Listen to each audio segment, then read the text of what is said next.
Quand on a un frère ou une sœur, toutes les raisons sont bonnes pour se chicaner. Se voler des jouets, se courir après, se dire des méchancetés, passer sa frustration sur l'autre, se battre pour savoir qui va être le premier, ou simplement s'obstiner éternellement avec un bon vieux « oui, non, oui, non, oui, non, oui, non ». Mes enfants sont comme ça. Enfant, j'étais comme ça avec ma sœur et ma mère m'a confirmé que c'était identique entre elle et ses 5 frères et sœurs. Bref, les chicanes dans la fratrie existent depuis que le monde est monde. La famille d'Emma ne fait pas exception. Elle est la maman de Béatrice, 7 ans, et Madeleine, 4 ans. Ses enfants s'entendent bien, jouent ensemble, s'aiment beaucoup, mais malgré tout, les filles se chamaillent sans arrêt. Emma aimerait bien que les accrochages soient moins fréquents ou que les enfants soient capables de régler leurs conflits entre elles de temps en temps, parce que devoir toujours intervenir, c'est drainant. Pour essayer de rendre la relation entre sœurs moins explosive, on rencontre Solène Bourque, collaboratrice de Naître et Grandir depuis plusieurs années. Solène est psychoéducatrice et s'intéresse à tout ce qui touche intervention et éducation depuis plus de 25 ans. Dans chaque épisode, en compagnie d'une famille différente, on s'attaque à des défis que vivent la plupart des familles au quotidien. En compagnie d'un ou une spécialiste, on essaie de trouver, pas des pistes de solution, mais plutôt des pistes d'amélioration. Je m'appelle Gabrielle Caron, humoriste, autrice, podcasteuse et surtout maman. Bienvenue à GPS, votre guide parental simplifié, un balado de Naître et Grandir. Dans cet épisode, on jase de chicanes dans la fratrie.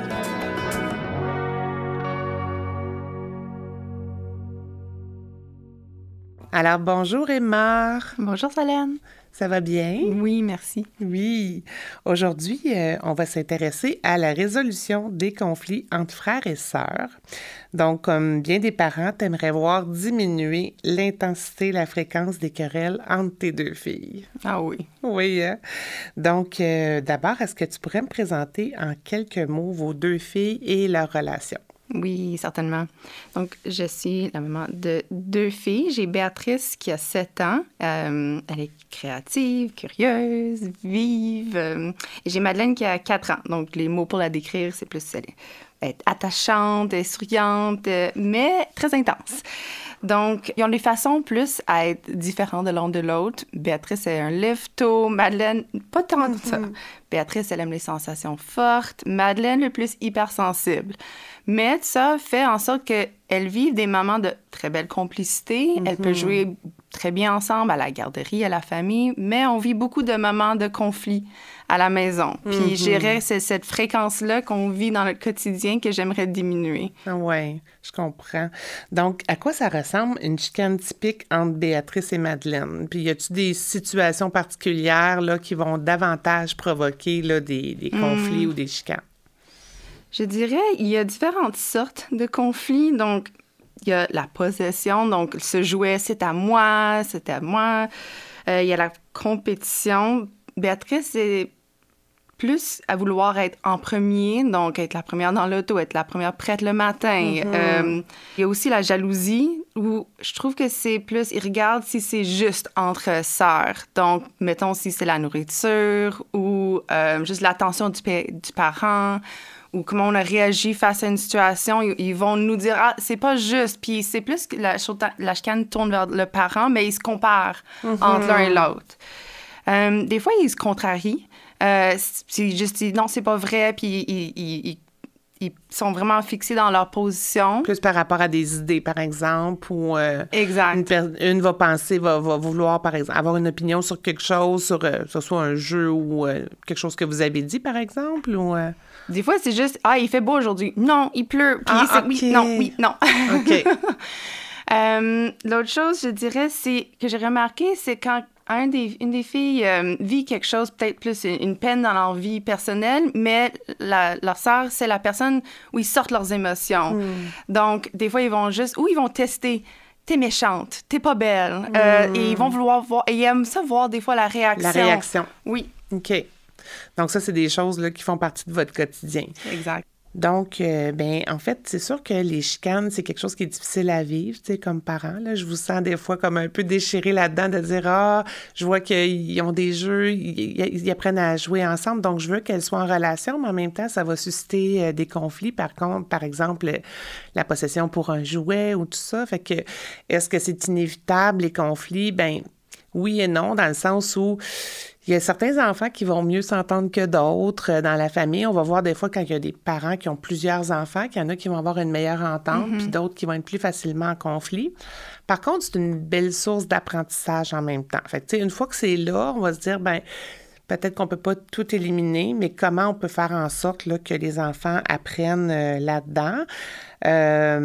Donc, c'est sûr que apprendre à intervenir quand c'est nécessaire comme parent, puis apprendre à lâcher prise, puis à les laisser un petit peu à observer, puis les laisser un petit peu aller, puis dire est-ce qu'elles sont capables de trouver une solution par elles-mêmes ou encore de les pister sur des choix. Bon, là, qu'est-ce qui se passe en ce moment? Ça fonctionne pas. Par exemple, conflit pour un jouet. Qu'est-ce que vous envisagez comme solution? Donc, essayez de les accompagner là-dedans. Ça peut être intéressant pour qu'elles prennent confiance qu'elles sont capables de trouver des solutions à un conflit ou à une mésentente. Est-ce que vous pensez que c'est quelque chose qu'elles sont capables de faire avec ce qu'elles sont finalement, ou de discuter, ou à ce moment-là, l'émotion est trop forte, puis elles ont plus tendance à aller vous voir là, pour aller chercher de l'aide? Là. C'est plutôt ça. Je pense que j'interviens assez rapidement. Mes expériences de leur laisser aller, c'est plus que ça devienne plus physique par la suite. Okay. Un va frapper l'autre, ou l'intensité des cris augmente. Donc, je trouve que moi, dans ces cas-là, ou avoir vécu ça, je choisis d'intervenir plus rapidement, mais je comprends que ça leur laisse pas la chance de faire ces apprentissages dont tu parles. Donc, c'est là où je me sens un peu dépourvue de dire, OK, mais comment est-ce que j'agis dans cette situation-là? On peut peut-être explorer aussi de voir comment on peut prévenir tout ça, tu sais, comment on peut... fait qu'on va peut-être regarder un petit peu, là, comment les choses peuvent se passer dans leur quotidien, puis s'il y a des stratégies pour intervenir, ou en tout cas mettre en place des choses avant que les conflits éclatent. Est-ce que tu pourrais me décrire leur environnement? Est-ce qu'elles partagent leur chambre? Ils ont-elles une salle de jeu? C'est quoi les espaces qu'elles partagent à la maison? Ah, c'est vrai. Donc oui, les filles partagent une chambre. Elles ont un lit superposé. Et dans le fond, on a comme salon-cuisine, que c'est l'espace familial, je dirais. Donc, il y a un petit divan, l'espace où on joue ici ou à la table de cuisine. OK. Fait que quand il y a des jeux, ça va se passer dans le salon, table de cuisine. Oui. Donc, en fait, ce qui pourrait être intéressant de voir, justement, peut-être avec Madeleine, comme justement l'espace de la chambre, peut-être qu'elles peuvent avoir chacun un petit espace qui est comme réconfortant dans la chambre, qui leur fait du bien. Puis, moi, ce que je me dis, c'est, les deux, c'est leur chambre. Fait que les deux peuvent avoir accès à la chambre. Puis, à la limite, tu sais, pourquoi pas mettre en place un petit calendrier, tu sais, sur le frigo, par exemple, puis de dire, chacune leur tour, une journée, c'est elle qui a, mettons, priorité pour pouvoir avoir l'espace de la chambre. Fait que, tu sais, si, par exemple, Madeleine n'en a pas besoin une journée, mais que c'est sa journée, à ce moment-là, quand même, Béatrice peut y aller. Mais si c'est une journée de Madeleine, puis que Madeleine a le goût d'y aller, c'est comme sa journée, par exemple, d'avoir le privilège de pouvoir utiliser cet espace-là. Sinon, c'est d'accepter que l'autre est là aussi présente parce que, tu sais, c'est un espace partagé. Donc, je peux comprendre que des fois, l'enfant a besoin d'être tout seul, mais à ce moment-là, peut-être de trouver un autre espace dans la maison pour l'être. Mais, tu sais, juste question, parce que j'ai l'impression qu'il y a toute la notion d'équité aussi là-dedans, d'essayer de voir, tu sais. Fait que c'est sûr que si Béatrice s'approprie l'espace de la chambre, puis là, Madeleine fait « OK, mais moi, j'en ai pas d'espace à moi », tu sais, je trouverais ça comme un peu injuste de dire, on va t'organiser un espace à toi, mettons, dans le salon, parce que je sais à quel point, pour certains enfants, la chambre, c'est un endroit sécurisant aussi. Ils ont leur petit toutou, ils ont leur coin dans leur lit, des fois, où ça leur fait du bien d'être. Donc, je sais pas si tu penses que c'est quelque chose qui pourrait être sécurisant ou c'est, tu sais, comme même sur leur porte de chambre, tu sais, par exemple, c'est le tour de qui aujourd'hui? C'est-tu quelque chose de possible ou... Oui, je trouve ça une très bonne idée. OK. Oui, parce que je trouve qu'on est là-dedans aussi de... comme alterner, qui prend le temps d'être en premier, justement. Donc, ça rejoint aussi un autre conflit qu'on est en train de régler. Donc, je dirais, oui, le calendrier, ce serait quelque chose, je pense, qu'elle pourrait approprier. C'est ça. Au niveau des jeux, des jouets, comment c'est organisé? Est-ce qu'elles ont des bacs partagés? Est-ce qu'elles ont des objets, par exemple, chacune à elle, que l'autre peut pas nécessairement toucher, un toutou plus spécial, que l'autre doit demander la permission, ou elles sont vraiment dans le partage de tout? Il y a beaucoup qu'elles doivent partager. J'ai plus fait des zones dans la maison, comme la zone cuisine, la zone de bricolage, tout ça. Mais je dirais, c'est sur leur lit qu'on sait que ça, c'est tes toutous à toi, ça, c'est tes choses à toi. Donc, ils ont plus tendance à mettre beaucoup de choses sur leur lit pour dire que c'était à moi, parce que sinon, c'est vrai que le reste, c'est beaucoup des endroits, des zones de partage. Mais généralement, on essaie de faire des étagères de Madeleine, ça, c'est à Béatrice, mais c'est en pratique, là. Bien, c'est une super belle idée au niveau du lit, justement, tu sais, d'avoir comme cet espace-là. Puis je dirais qu'à la limite, c'est ça, c'est un peu comme je disais tantôt, leur petit cocon à elle. Puis d'y aller vraiment dans le respect de ça, c'est l'espace de ta sœur. Donc, ce qui est sur le lit, tu peux pas aller le chercher sans lui demander. Donc, pour que l'enfant sente que c'est vraiment un espace comme un peu comme sécuritaire, dans le sens où ce que je mets là, tu sais, ma sœur ira pas le chercher nécessairement.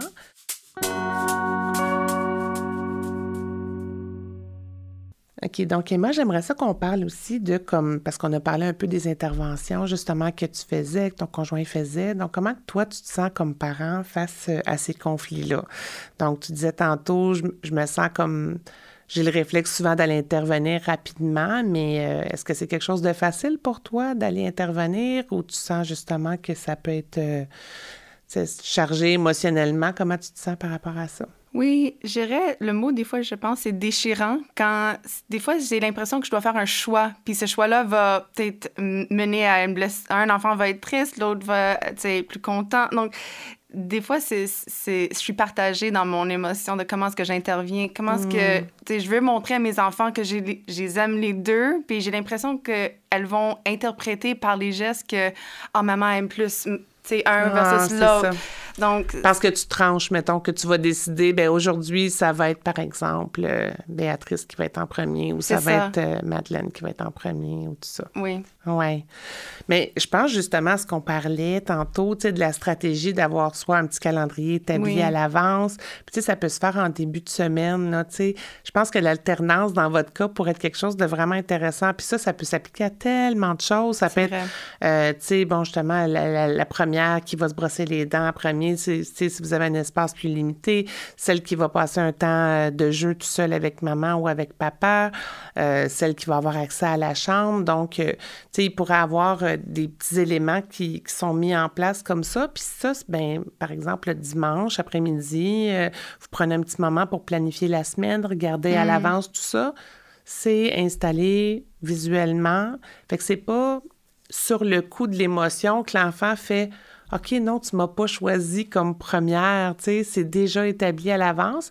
Puis à ce moment-là, si une des deux a une réaction émotive, on peut la ramener en disant « Regarde, on l'avait décidé ensemble. C'est déjà indiqué comme ça sur le frigo. » là. Ouais. Donc, je pense que d'ajouter un petit peu je pourrais dire de neutralité, c'est-à-dire que c'est pas nécessairement toi qui interviens sur le coup. Oui. Tu sais, que c'est déjà établi. Est-ce que tu penses que justement une stratégie de prévention comme ça, c'est quelque chose que tu te sentirais comme moins déchiré à appliquer ça? Tout à fait.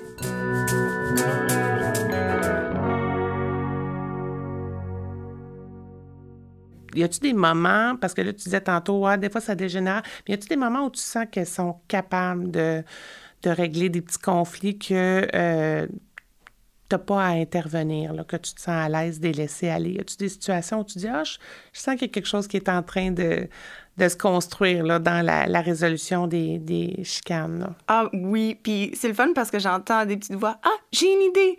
Et là, ils vont présenter leur idée et l'autre enfant va juger. Ah, OK, oui, je suis d'accord. Oui, bonne idée. Puis donc, je vois la résolution de problèmes qui se passent. T'attends puis t'observes pendant ce temps-là. Oui. C'est tellement une belle stratégie, ça, justement, d'être à distance un peu puis d'observer parce que ça nous permet, justement, tu sais, d'être un peu plus confiants dans les compétences de nos enfants puis tranquillement, pas vite, de pouvoir dire OK, je peux peut-être attendre une minute Exact. ou deux avant d'intervenir. Puis effectivement, quand on attend, quand on n'intervient pas sur le moment, puis comme je dis, je peux comprendre si tu sens que ça va aller vers du physique, mais quand on attend un petit peu, bien, ça leur permet, elles, justement, de prendre confiance puis de dire « Hey, on a réussi », puis après ça, d'aller valoriser ça, de dire J'ai entendu tantôt que c'est passé un petit quelque chose, puis vous avez trouvé une solution, c'est vraiment génial. » Fait que d'aller valoriser tout ça aussi va leur donner, tu sais, la confiance de le faire. Puis si, par exemple, tu as à te présenter puis qu'elles ne sont pas trop émotivement prises, de peut-être leur offrir des choix, tu sais, justement, ce serait quoi la solution selon vous? Plus ça ou plus ça? Fait que peut-être qu'elles sont capables entre les deux choix. Puis de dire, hey, bravo, je pense que vous avez choisi un bon choix parce que ça a fonctionné. On est encore en train de valoriser des compétences là, de résolution de conflits. On n'est pas obligé de trouver une idée, mais de peut-être choisir la bonne entre deux aussi. Ça peut être aussi ça, là, des compétences, comment ça va pouvoir se faire. J'aime ça, comme tu dis, faire le retour. Comme, je pense que ça va leur aider à faire les apprentissages. Ils ont fait le bon geste, mais aussi que je leur dis, j'ai remarqué que, je pense que ça aussi, ça fait un petit pouce de plus.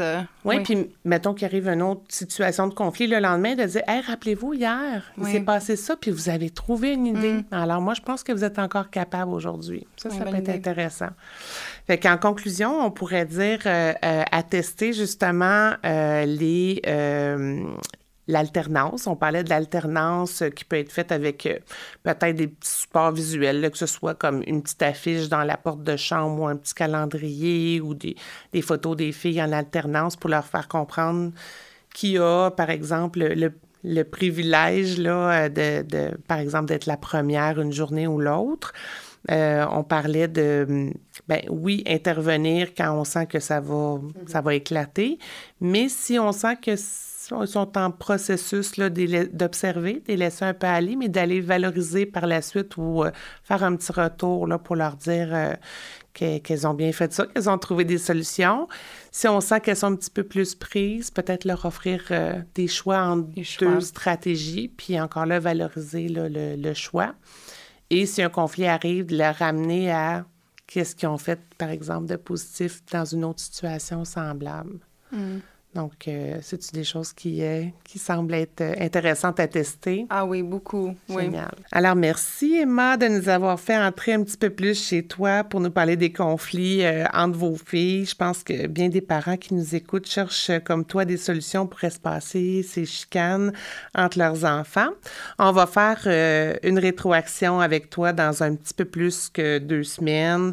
Tu pourras nous dire à ce moment-là ce que tu vas essayer là, avec ton conjoint de mettre en place, puis comment ça a fonctionné. Ah oui, merci Solène, c'est vraiment des belles idées que j'ai hâte de mettre en place. Super, fait qu'à bientôt! Bonne journée, bye! Bonne journée!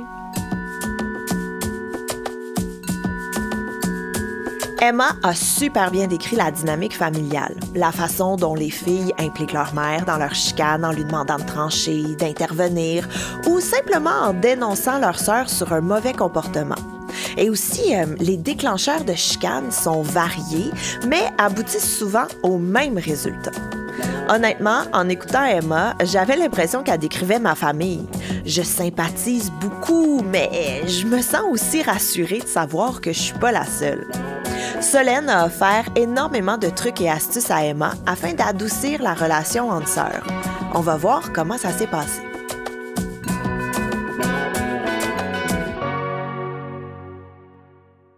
Solène, très contente de te retrouver en studio. Moi aussi. Et là, tu as rencontré Emma et tu lui as donné des trucs. Et là, on est quelques semaines plus tard et elle nous a envoyé un message. Donc, on va aller écouter comment ça se passe à la maison. Oui, j'ai bien hâte d'écouter ça aussi.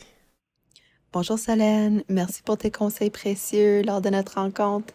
Je t'ai fait donc un suivi de ce que tu m'as proposé. Par rapport à la compétition entre elles, les filles étaient moins partantes pour avoir un outil visuel comme un calendrier, mais on a pu instaurer comme le principe de favoriser l'alternance pour quelques activités quotidiennes comme faire les cheveux ou choisir l'émission de télévision. On a aussi commencé à plus planifier la semaine ou la journée ou les activités avec elles avant pour adresser leurs besoins en amont.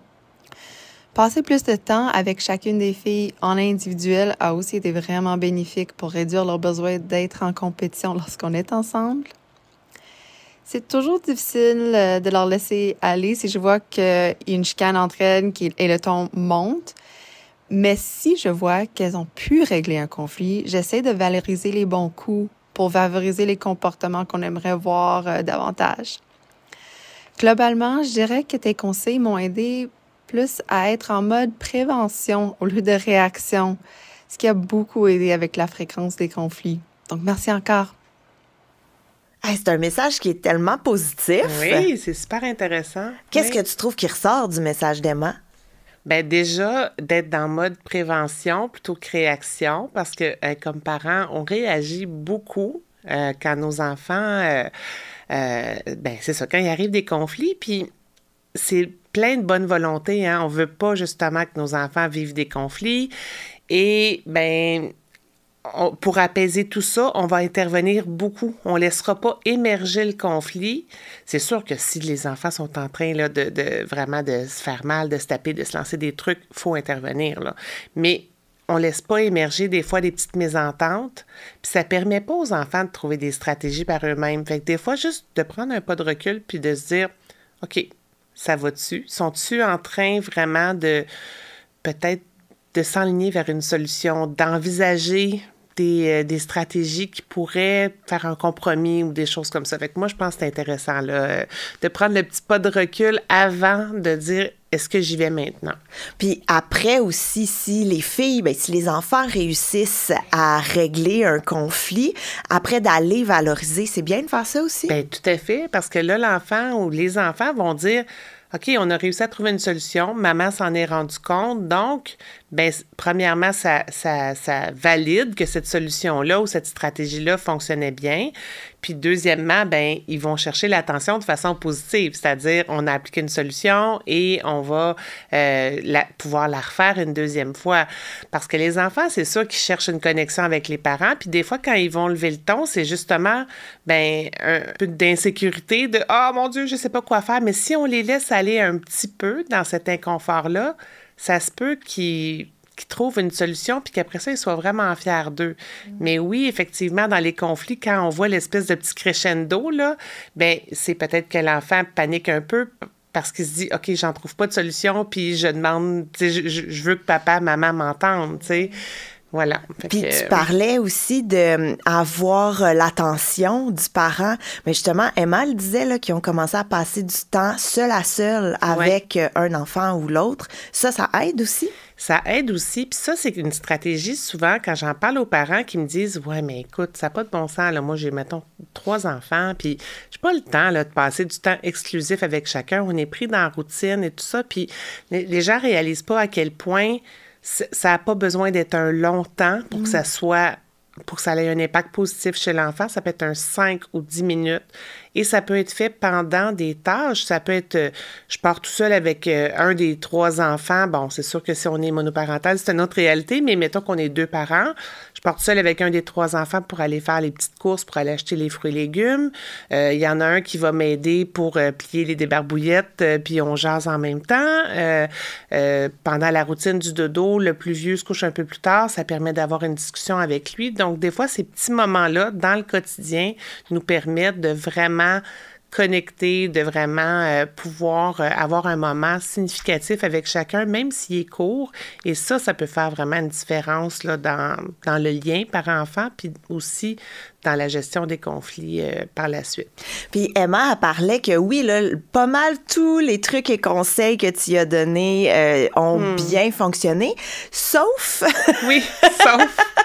les affiches! Oui, bien c'est ça. En fait, c'est que comme ça n'a pas très bien fonctionné, puis ça arrive souvent, souvent en tout cas, quelques fois que les enfants vont réagir à des affiches, que ce soit des systèmes de renforcement ou des affiches leur rappelant leurs petits objectifs, les enfants souvent, c'est comme si on dirait qu'ils se retrouvent avec un moyen d'intervention devant eux tout le temps, puis ça leur rappelle les petits défis. En tout cas, il y en a qui sont en réaction. Ouais. Je pense que des fois, ils ont besoin aussi de de faire la coupure entre l'école où il y a beaucoup de ce genre de moyens-là, l'école ou la garderie, et la maison où là, les interventions peuvent se faire de façon peut-être plus spontanée. Fait que c'est peut-être une des raisons qui fait que ça a moins bien fonctionné. Puis, tu sais, je veux dire, moi, j'écoutais Emma, ses filles se chicanent. Évidemment, j'ai pensé à ma famille. Mes enfants se chicanent aussi. J'ai fait un petit sondage autour de moi. Toutes les fratries se chicanent. Mais ça existe-tu, des frères et sœurs qui se chicanent pas? Bien, c'est certain que c'est une question de tempérament. Fait que oui, ça peut arriver. Je dirais que dans certains cas, ce qui va arriver quand les enfants, il y a beaucoup moins de conflits, c'est qu'il y a souvent un des deux enfants qui est très, très, très conciliant. Ah oui. Donc, et bon, c'est ça, j'en ai vu, là, des enfants, des familles où il y avait vraiment beaucoup moins de conflits. Fait que souvent, il y en a un qui va accepter les compromis tout le temps, qui va être moins affirmatif, qui voudra pas, par exemple, qui va prendre le choix de son frère ou de sa sœur pour pas qu'il y ait de conflits, de chicanes, qui va vouloir plaire beaucoup. Donc, est-ce que c'est une bonne nouvelle? Pas tant, parce que cet enfant-là, quand il va se retrouver à vieillir, arriver en milieu scolaire, arriver à l'adolescence, il risque d'avoir des difficultés aussi au niveau de l'affirmation avec un groupe d'amis, avec d'autres enfants. Donc, c'est certain que c'est quand même un enjeu et on devrait, sans nécessairement provoquer les conflits, mais être capable de dire à cet enfant-là qui est peut-être un petit peu moins affirmatif, de lui dire, tu peux le dire que tu as le goût d'avoir ce jouet-là ou que tu as envie d'être en premier ou, tu sais, l'enfant qui va dire, ça me dérange pas, vert rose, vert bleu, tu sais. Mais y en a-tu un que ça te tente vraiment? Ou aujourd'hui, c'est toi qui choisis en premier? Parce que c'est sûr que si on a un enfant qui est hyper conciliant, on va avoir tendance, si on en a un qui est comme genre, moi, je veux le bleu tout le temps, de dire, OK, l'autre, ça ne dérange pas. On va plus avoir tendance à donner ce qu'il veut à l'enfant qui est comme plus réactif. Mais on devrait faire attention à ça pour justement pas aller créer une espèce de sentiment d'inéquité, je dirais, entre les enfants, là, pour que chacun puisse apprendre à s'affirmer de façon positive d'abord dans la famille pour que ça puisse se transposer après ça à l'école.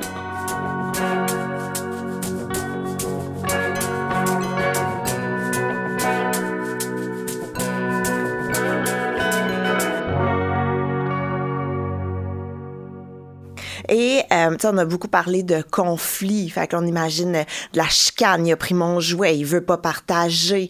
C'est mon tour. Mais il y a aussi l'aspect compétition dans la fratrie. Vouloir être le premier, vouloir être le meilleur. Est-ce que c'est normal, la compétition dans la fratrie? Puis comment on peut faire pour atténuer ça? C'est ça. Mais en fait, c'était une des dynamiques, là, justement, de Béatrice et de Madeleine. Donc, Béatrice qui voulait toujours être la première, qui voulait toujours choisir en premier. Et une des choses qu'on avait discuté, Emma et moi, c'est que, dans le fond, Madeleine est arrivée, elle est née pendant la période de pandémie où ils étaient à la maison avec la plus jeune. Et Béatrice allait quand même à la garderie pendant cette période-là. Elle disait, écoute, ça va être le fun d'avoir des amis, ça va être un petit côté social, mais il y avait quand même cette espèce de dualité-là de, je vois des amis, mais en même temps, je réalise que papa, maman, puis ma petite sœur sont en cocon à la maison. Donc, des réactions à réaliser que ça se pouvait qu'il y ait certaines réactions qui soient arrivées de compétition de comment ça, est où ma place ou des choses comme ça. Fait que des fois, c'est intéressant comme parent de réfléchir puis d'essayer de voir à quoi ça pourrait être occasionné, par quoi ça pourrait être occasionné. Est-ce que quelque chose qu'on aurait pu faire peut-être inconsciemment ou en tout cas une situation qui aurait pu provoquer cette compétition-là. Des fois, encore là, c'est une question de tempérament, des enfants qui sont plus affirmatifs ou qui vont se comparer davantage. Mais des fois, ça pourrait arriver que ce soit... par exemple, qu'on a un petit peu plus d'attente envers un enfant plus âgé, on va lui demander d'être plus raisonnable. Donc, ça se pourrait qu'à un moment donné, il trouve ça dur de partager l'attention parce qu'il a l'impression qu'on lui demande d'attendre, on lui demande d'être patient, on lui demande, de pouvoir tolérer des délais pendant qu'on s'occupe du plus jeune. Donc, ça peut activer un petit peu là, la compétition dans ces circonstances-là. Fait que de ce que j'entends, faut s'habituer aux chicanes. Faut s'habituer, faut apprendre, oui, c'est ça, à tolérer, puis aussi, comme je disais tantôt, à pas toujours intervenir. Donc, il faut choisir un peu ses combats là-dedans, de se dire, c'est quoi les situations où je dois intervenir? Parce qu'il y a des parents qui vont me dire, ça n'a pas de bon sens, je suis tout le temps entre les deux, je suis tout le temps en train d'intervenir, de les séparer. Est-ce que c'est nécessaire toujours? Est-ce que toutes les fois où il y a une petite mésentente, on doit aller s'interposer? Faut travailler sur nous, donc.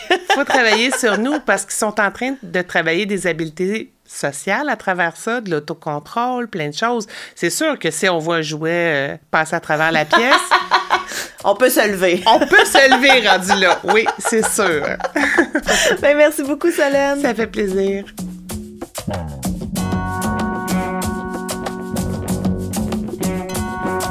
Il y a des certitudes dans la vie, hein? Le ciel est bleu, les poissons respirent dans l'eau et une fratrie, ça se chicane.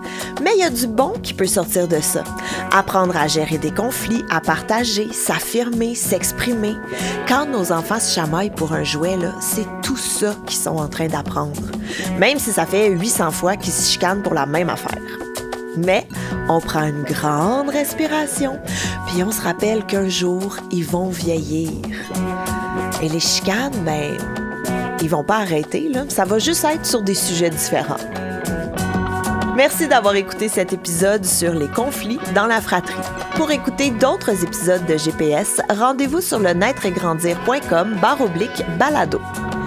Nos invités, Emma, la maman, et Solène Bourque, la spécialiste. À l'animation, moi-même, Gabrielle Caron. GPS Guide parental simplifié, un balado de Naître et Grandir, en collaboration avec la maison de production Virage Sonore.